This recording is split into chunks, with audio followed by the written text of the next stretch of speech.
There's power in a drum beat on a hill above the sea. Power in the voice of us the corner.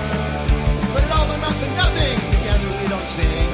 There's power when we're not noisy. Any day go forever. Oh, catch scenery. Valley and mountain shine brown to the sea. And the colors of our rainbow, sunset orange, glory green. There's power when we're not noisy. SC loyal forever. Someday in North County. Desert to islands. Get back now, you and me. All our voices strong together as we cheer on our team.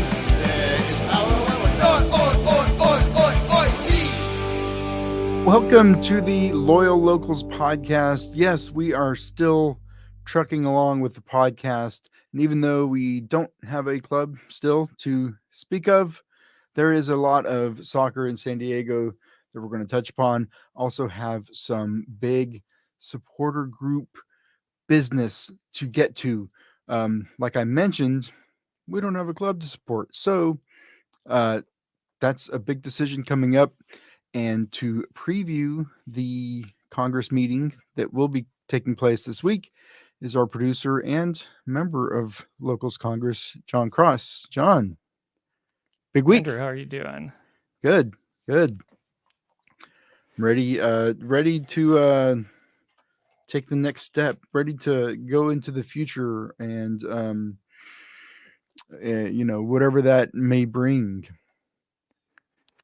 Right. Yeah, that's certainly some stuff I'm sure we'll get into a little bit later in the podcast. But I wanted to ask you, because we had a lot of soccer news from this week. Would anything stand out to you from this last week? No loyal news really, but anything soccer related?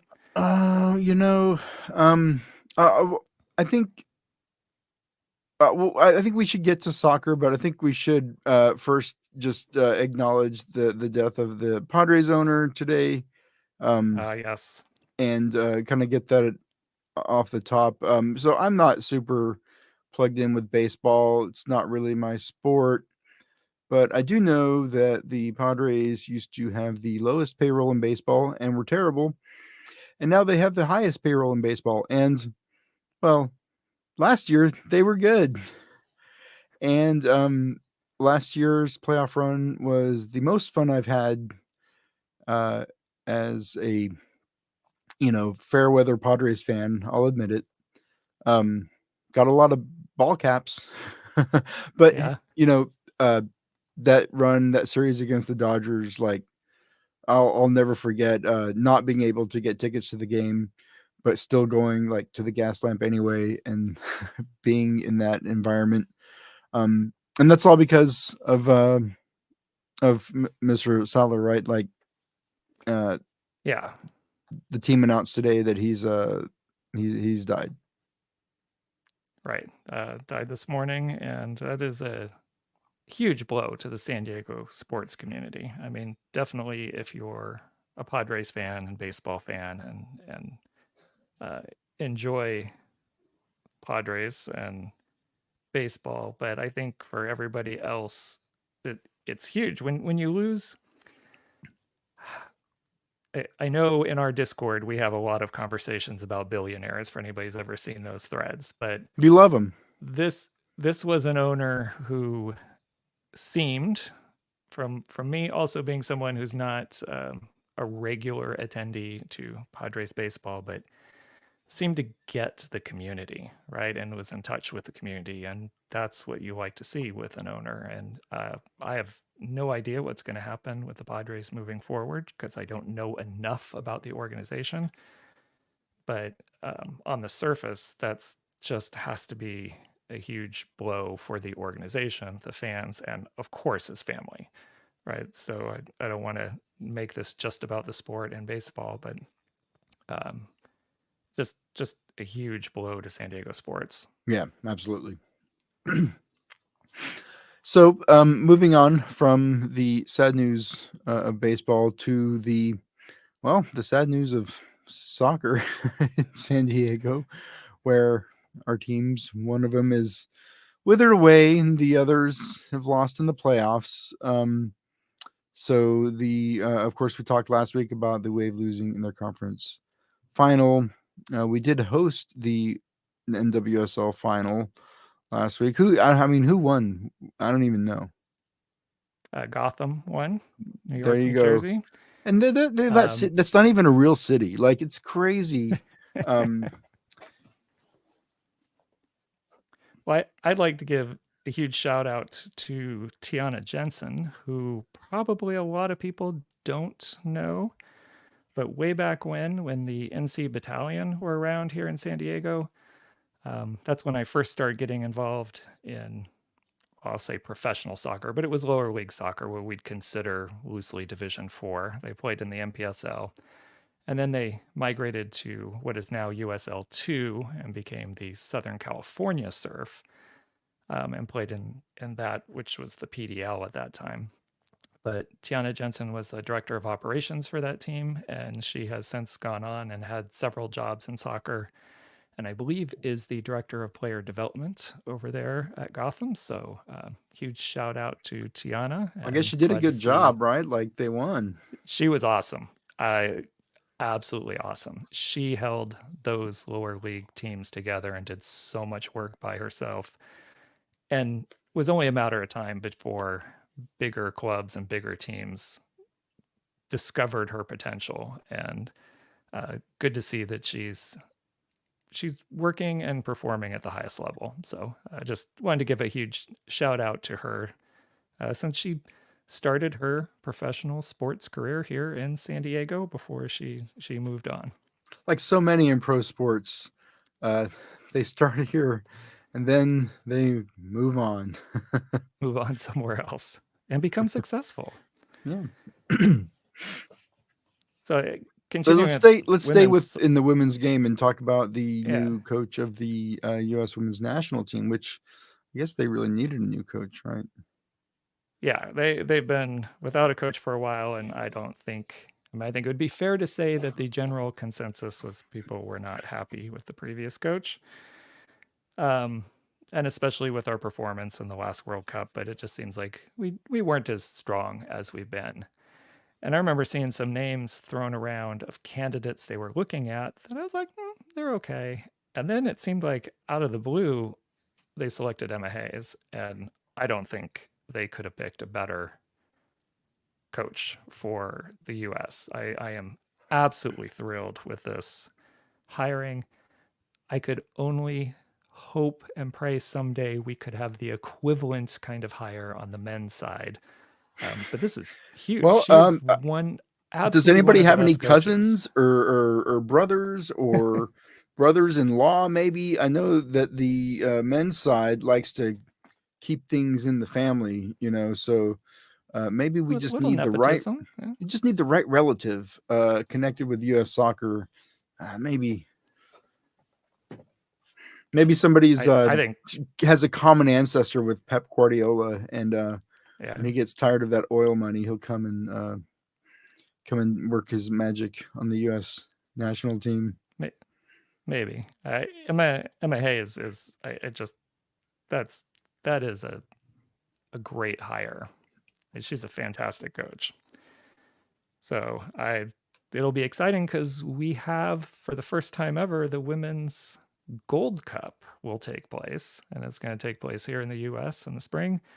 And they announced the championship match is going to be at Snapdragon. Oh So man, a March 11th, purpose-built, somewhere around there, perfect in a soccer-specific perfect stadium. soccer specific stadium. Yeah, I mean Incredible. that's about all that's going to be played there. So, okay, let's go into some conspiracy theories, okay?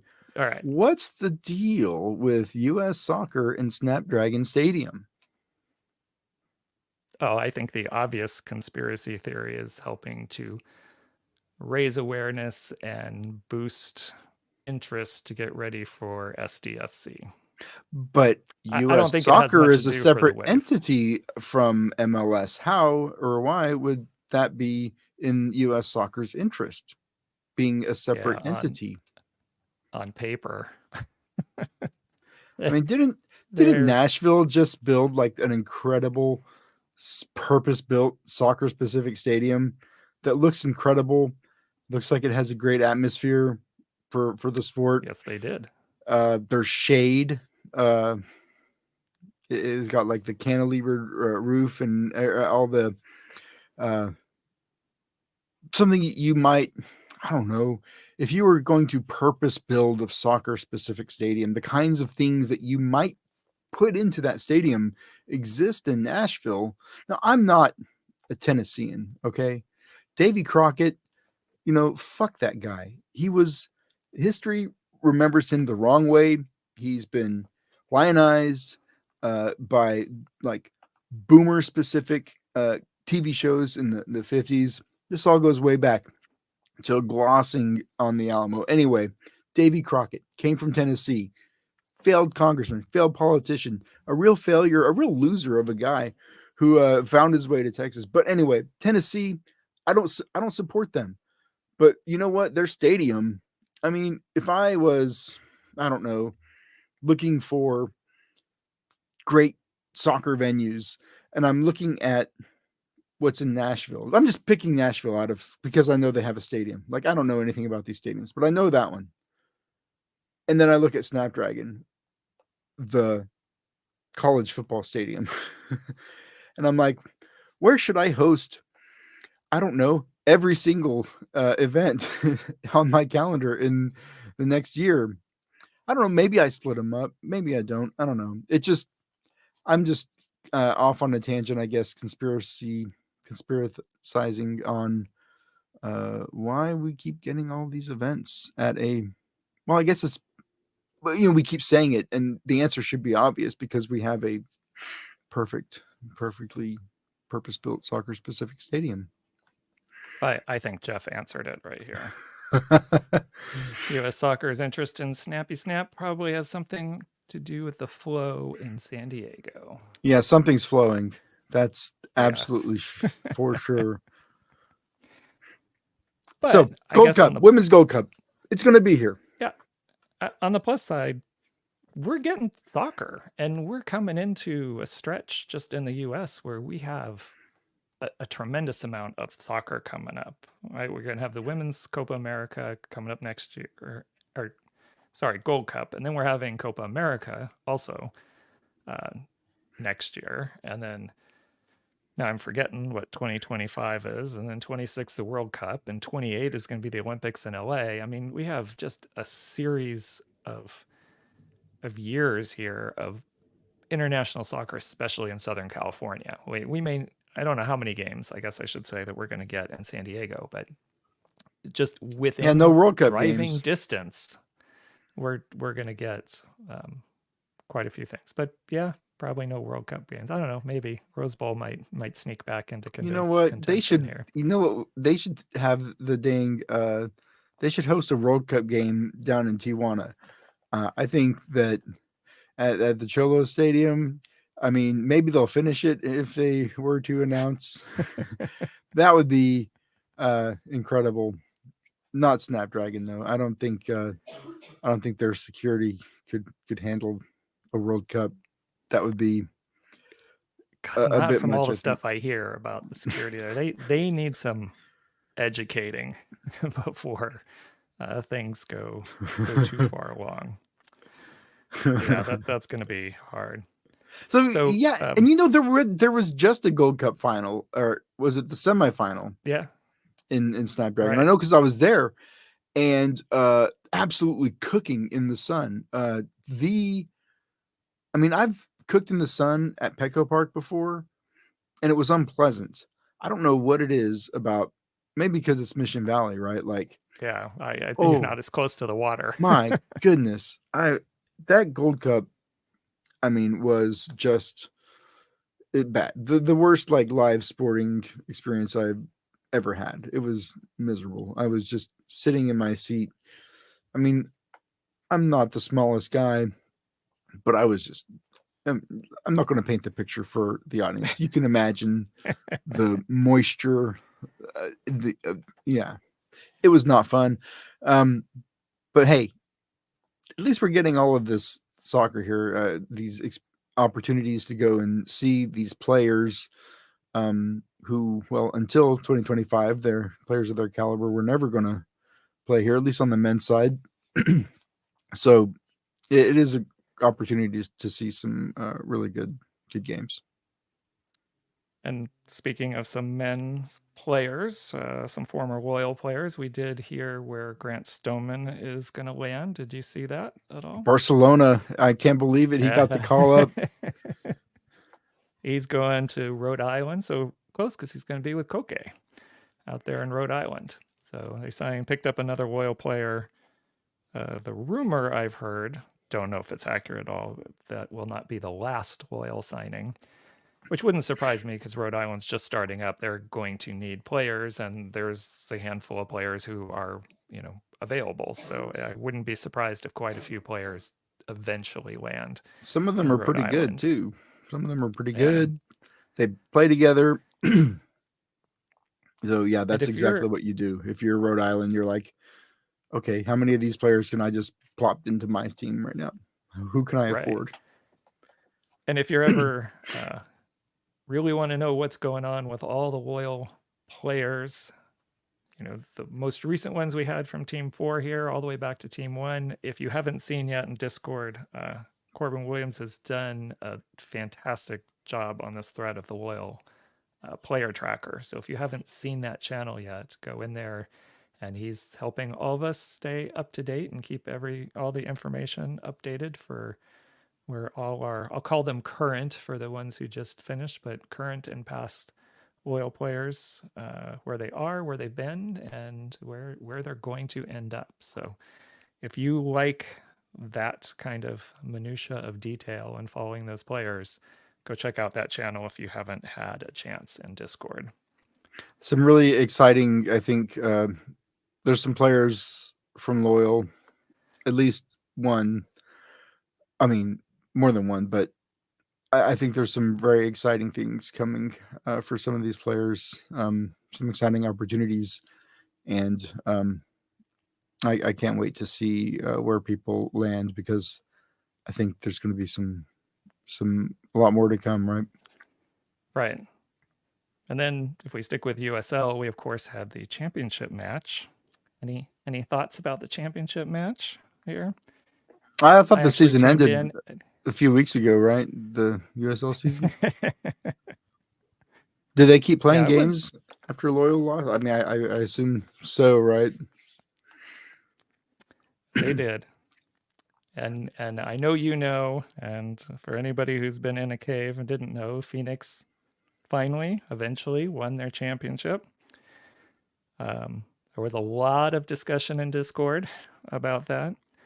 I don't have cable, so I just put on FootMob, and I forgot about the game actually. And then I came in like, oh, they're still playing. Oh, they're going to penalty kicks. So I just was watching the FootMob app, and I'm reading through the ticker to kind of see that, Phoenix once again like ties it up late. It's like it's been their whole playoff run. And then I saw Charleston scored, the first 2 penalty kick goals, and I went and did something. I came back and I saw that Charleston had missed their second 2 penalty kick goals, and it was going like to that last kick.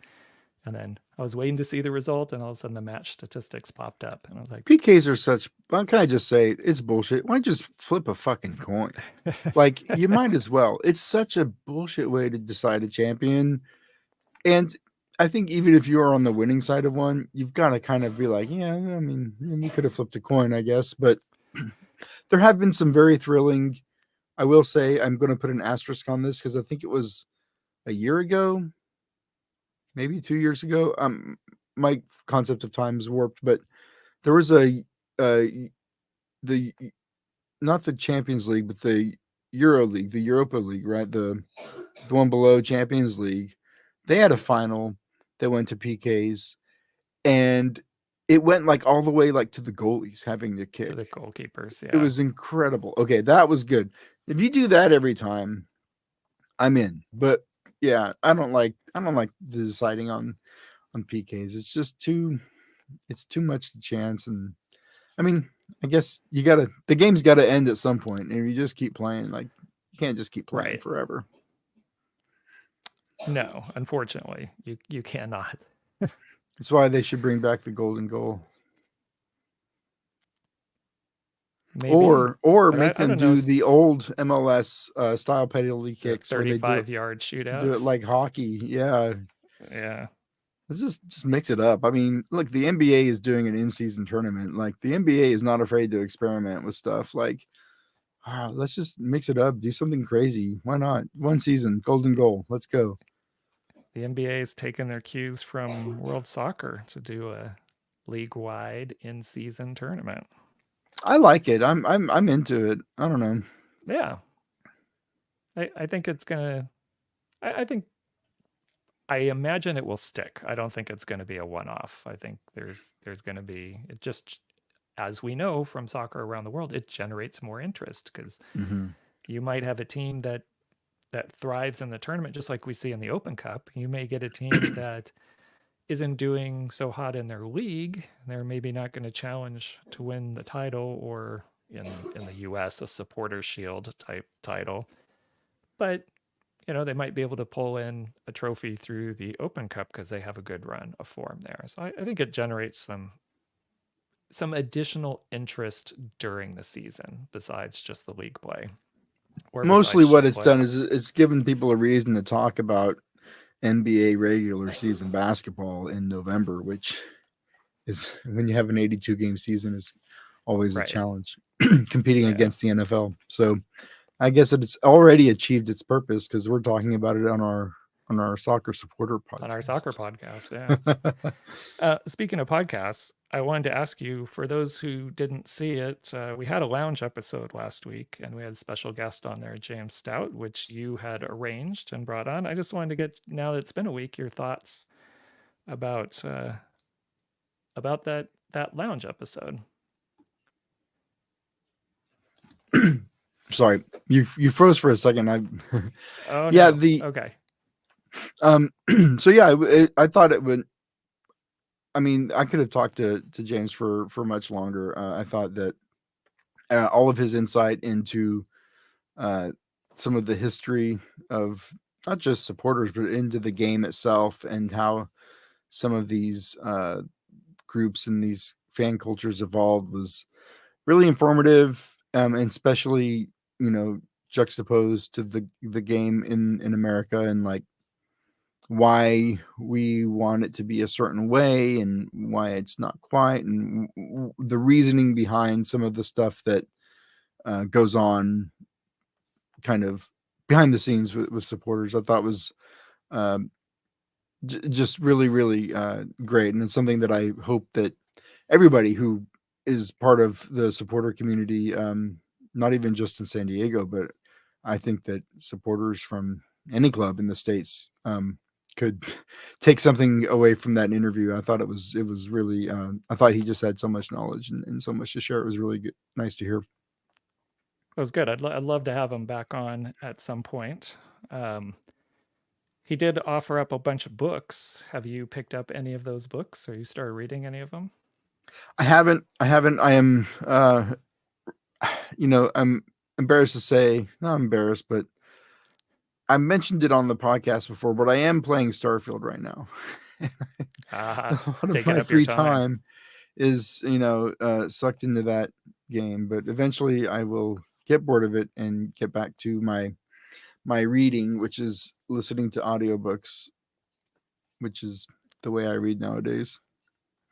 Right.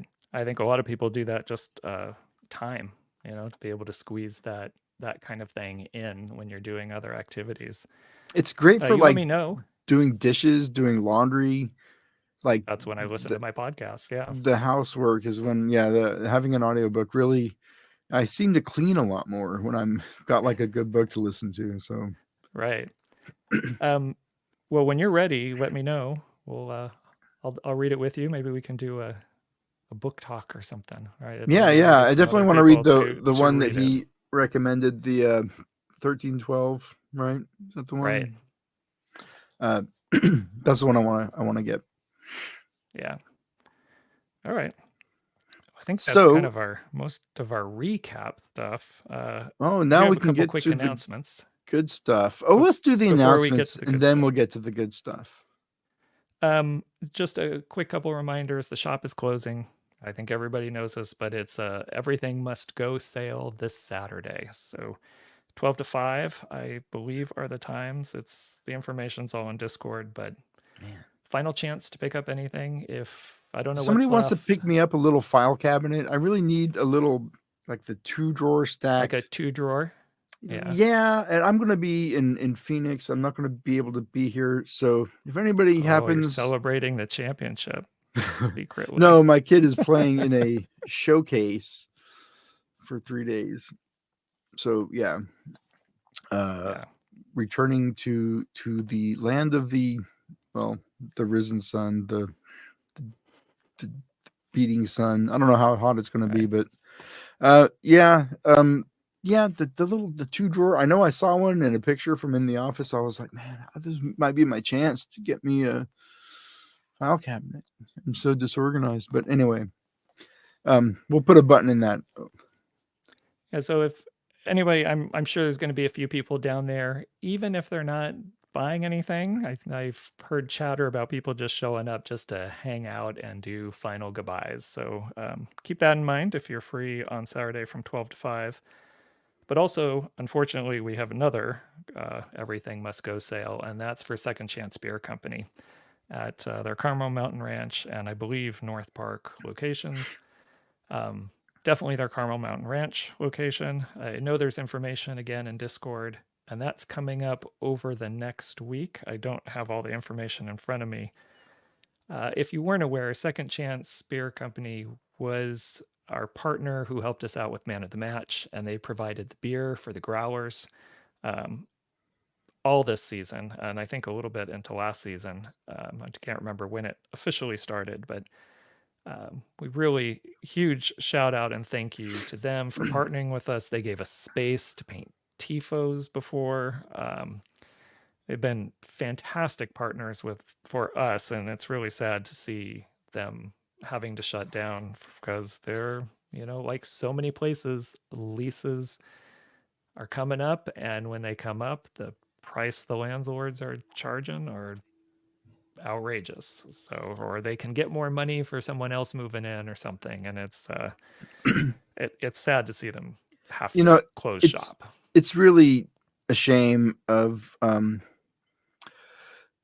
the breweries in San Diego that remain. Like, it's a shame that good ones like Second Chance aren't making it, and that making like good beer isn't good enough to survive in the market right now. So when I started like in my like career path or whatever, like I used to write about the beer industry in San Diego while it was still on its way up. And so like every other weekend I was going to a new brewery that had just opened and like writing about it or interviewing the owners and stuff. And I got to go to Denver in 2016 for GABF. And it was one where one of the many where Second Chance won a gold medal for their porter, right? Oh gosh, I can't think of the name of it right now, but their porter, right? It's like one of the best. I think maybe it's a brown porter. Um, Tabula Rasa, that one. Um, it's one, I don't know how many gold medals at GABF. Just truly the best example of that beer in this country. And it's not even like a special release beer for them. It's one that they just make constantly. It's a production beer. Um, super nice. I got to interview uh, after they won, and it was just a great experience. Everybody was obviously celebrating and in a good mood, and you know, it's just the way that the industry has boomed, and then to see its current state of collapse with you know uh, forget the big ones like Stone and Modern Times who got maybe too big too fast, but like breweries like Second Chance that really were like great examples of like entrepreneurial, like San Diego beer, like the brewer that opens their own brewery type of model. one of the best, and it's really a shame to see them go. And yeah, the market's brutal. I mean, I don't drink as much beer as I used to either, so I'm guilty. I'm one of them. Yeah, that's definitely sad news. But on some happier news, and for a group that's doing positive things in the community, Chavos is doing, I believe, year 4 of their turkey drive and still looking for, I think they're in their last couple days of soliciting donations so they can purchase their turkeys and get them all ready for their giveaway that they do out in the community. So if you would like to help that out, I believe there's still a couple more days left. Again, information is in Discord. Contact Adrian at Chavos. Probably deal with him more directly to make sure to get those donations It's out to super simple. You him. just Venmo him straight up. Just Venmo him whatever you Yeah, can and afford. If you can't or you're unable to actually bring uh, donations to the food drive. It's not it's a food giveaway. They're not doing a food drive, but I know like right. last year I brought a bunch of stuff over there, but uh, you know, if you can shoot them a few bucks, then they can obviously get that stuff themselves. I was there, I think, in year 2 and did some filming and interviews, and um, it was great to see out there in the community. And a lot of people, I'm sure it might be different now in year 4, but a lot of people just didn't know and weren't sure. And as people found out, more people came in. They gave away so many turkeys. Austin Guerrero showed up just out of the blue and then just started helping out, helping pass out turkeys. And it was great to see players show up, and um, always great to see a supporter group get back out in the community and give back. So if there's any way you can help them, they've established this as one of their big things that they do annually, along with their back to school drive. Um, so if you have any ability or opportunity, please help them out, and hopefully they'll have another successful drive this Thanksgiving season. If you want to hang out, I think it's at Border X. So right there in Logan, it's a Very close, yeah, where they fun are. place to hang out. I thought they were at Border X this year. I know last year they were at a house across the street. I don't know if they're doing the same spot this year. Yeah, I don't know. I think the second year they were at that same house, Okay. if I remember, but it was like right across from, Yeah. practically right across from Border X Yeah. there. It's fun. You just hang out, have a couple of beers. People walk by, come to chat. It's a lot of fun. Yeah, yeah. All right. I think that's all our news and stuff for now. It's our our big thing. I think we're ready Okay. to talk about Well, I that. mean, all of this build up. Are we announcing something on this show, John? Well, no, we're not. Oh, okay. We're But announcing that there's going to be a conversation about what to announce happening tomorrow. kind of. There, after the last podcast, or right before the last podcast, we had the results of the survey and we talked about those on the last podcast. And then there was a lot of conversation with Congress and leadership because we have a meeting this week. So it's on Wednesday for us as we're recording this. It's tomorrow night. And looking at, because our plan always was to do 3 surveys and then make a decision. And we were kind of gearing towards early-ish December. But we had a lot of conversation this week, and between the first 2 surveys, we got a lot of good information, and we think we might be at a place to, as leadership, have some more serious discussions on Wednesday night, and maybe, depending how the conversations go, offer a proposal, maybe something out to the membership to consider. So while we've been a bit rudderless for these last few weeks, and we've been polling our membership, and thank you to everyone who's participated and given feedback, we're at the point, I think now, It's time to to yank the start tooth out. firming up It's time some to of rip the those band-aid decisions. off, pull the scab. Yeah, time to rip the band-aid. So I think we should at Congress tomorrow have some serious conversations about some options, and maybe depending how those conversations go, before the week is out, might have some kind of proposal to put out to people to consider, right? And maybe get feedback rather than this generic feedback that we're doing, something more concrete and Why specific. not just decide and say, here's this. Like I'm this is I'm being kind of funny, but I'm Sure. also being kind of serious, right? Like it's like we did the one survey and then we did the other survey and we're collecting information, but like putting out some ideas to consider. It's just like, just make a decision already. Well, right. I think, I mean, this is the hard thing, right? This is, you want to do it right. That's the biggest thing. You want to do it right and take as many people's input as possible and listen to what people are actually saying and try to find, I'll say, the best solution moving forward. But to me, I mean, the best solution is one that keeps as much of the group together as possible, because that seemed to be the strongest reaction in all our surveys. People There was also a strong enjoy our group. reaction for trusting leadership to make the Right. decision.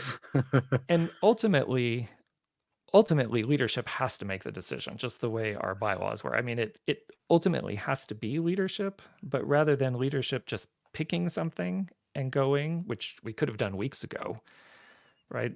That wanted to get this input to get a better feeling of where the group is. And frankly, I would have, well, if you would have asked me in the immediate aftermath, I would have been all for a supporter run team. And I still, that holds a strong place in my heart. I think it's something that where we have complete control over. In theory, I love the idea, but with the structure of US soccer and the way things work in our country, there is automatically a ceiling. Like, there's no way we could take that team high up our, and I'll loosely call it a pyramid in this country, right? So there's, as nice as it sounds that we could have total control and put things together in our own team and build it up from the lower leagues and move up, we can only do that so much because the structure of US soccer just doesn't allow it. And once you get to a certain point, a community can't own a team. It's against our professional league standards, right? So, the more I was the one on my own, kind of went and investigated that quite heavily. And as much as, again, it still holds a place in my heart that I would love to do it, I love the idea around it. In a practical sense, it's unbelievably difficult. It would not work like you see it work sometimes in Europe, where a Phoenix club comes up and or they separate from an ownership group, and start their own club and work their way AFC up. Wimbledon, right? Like something like that. Exactly. Yeah. So it just, there are logistical hurdles in the US that make that incredibly difficult to do. So to get back to your other point, though, I think even on leadership, I'd say we had a lot of different opinions. But I think after these surveys now have come out and we've had a lot of back channel discussions in Slack, I think Oh, it sounds we're like y'all were starting. violating the Brown Act there, John. We're having, I'm not sure how exactly.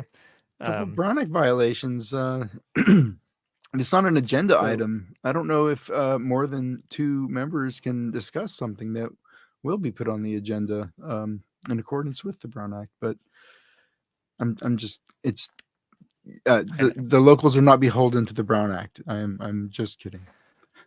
But in talking about it, I think people are more and more people are kind of coalescing around some bigger ideas. So hopefully at Congress tomorrow, we can, I mean, my hope is we can come up with something we can agree on as leadership and put it out to members, say, okay, here's what we think, and just maybe even a loose thumbs up, thumbs down. And,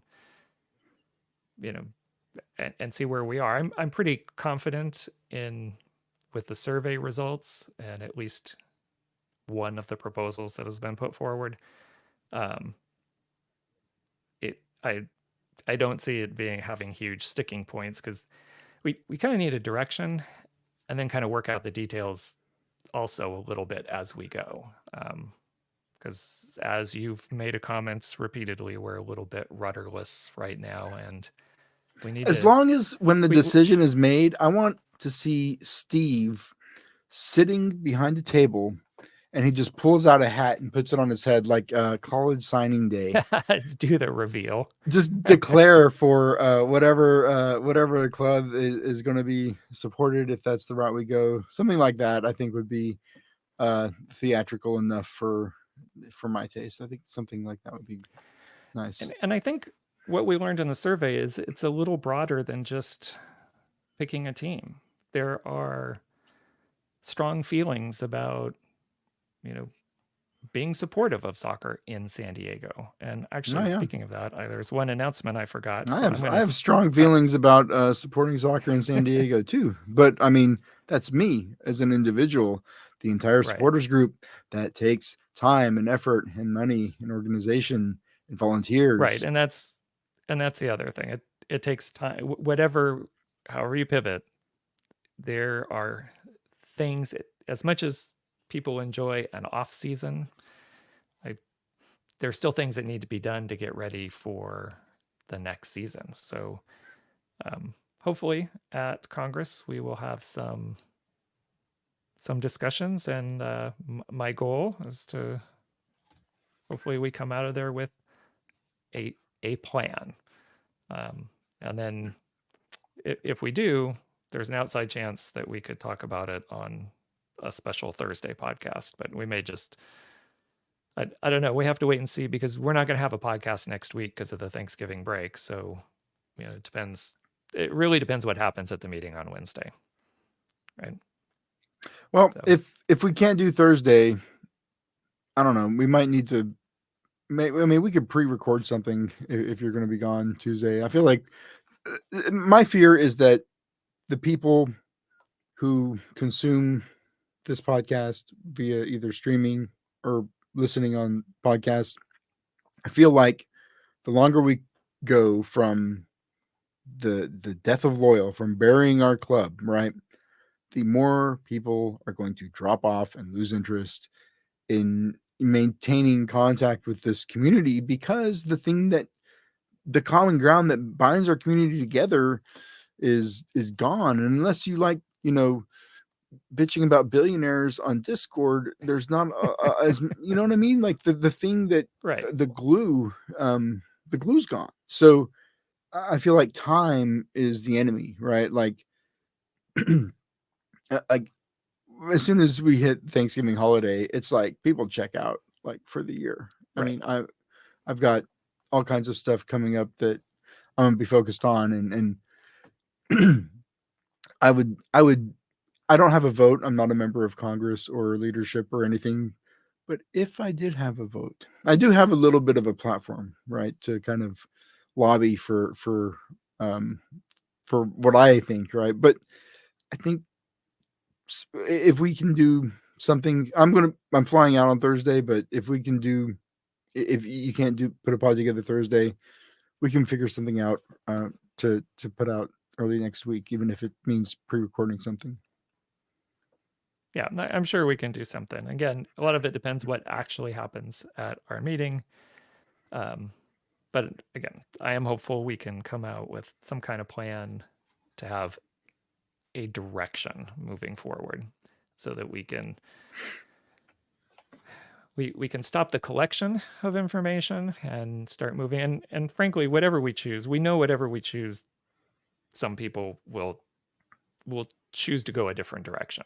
I mean, that's inevitable, because what brought us all together no longer exists. So however the group pivots, and frankly, I'm not sure I will be involved with the group depending where it pivots. And